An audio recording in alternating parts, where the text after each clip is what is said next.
विद्यार्थियों नमस्कार। विद्यार्थियों, मैंने आपको लास्ट लेक्चर में सराव प्रश्न पत्र दिया था जो कि अव्यय के पहले प्रश्न पर आधारित था और उसमें समावेश था कि अव्यय के भेद पहचान कर लिखो।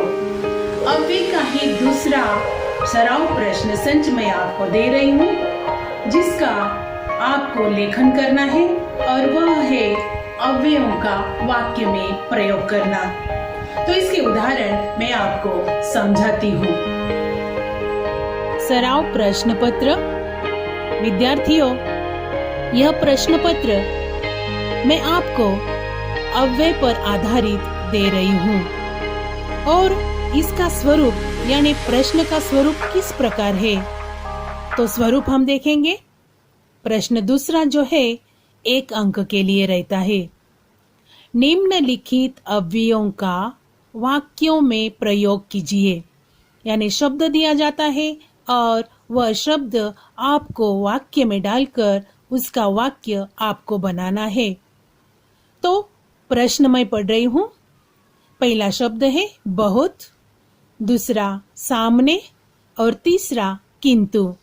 ये तीनों शब्दों के वाक्य मैं आपको पढ़कर सुनाती हूँ। इनके उत्तर किस प्रकार लिखेंगे। उत्तर। पहला वाक्य, प्रयाग बहुत थक गया था। दूसरा वाक्य, स्कूल के सामने एक बगीचा है। तीसरा वाक्य, घर में दीपक तो था किंतु उसमें तेल न था। यानी ये तीनों शब्द जो है उनके वाक्य बनाकर मैंने आपको पढ़कर दिखाए और सुनाए हैं। तो निम्नलिखित वाक्य किस प्रकार लिखे जाते हैं इसकी जानकारी आपको प्राप्त हो चुकी है। और विद्यार्थियों ध्यान में रखना कि इसके लिए 1 अंक होता है, यह आप ले सकते हैं।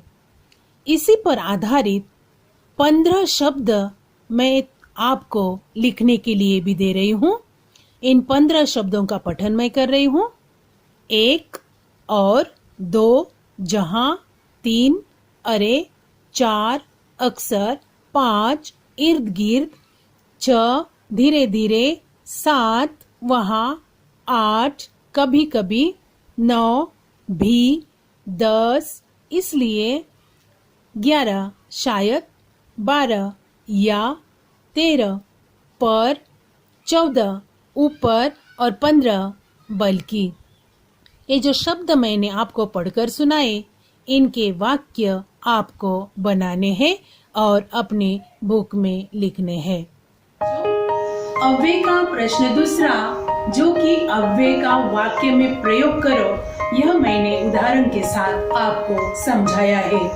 उसी पर आधारित जो 15 शब्द यानी अव्यय मैं आपको दे रही हूँ उसका लेखन आपको ठीक से करना है, वाक्य बनाने हैं और अपने नोटबुक में उसे लिखना है।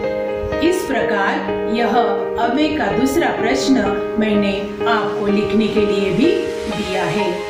बच्चों, घर पर रहो, सुरक्षित रहो। धन्यवाद।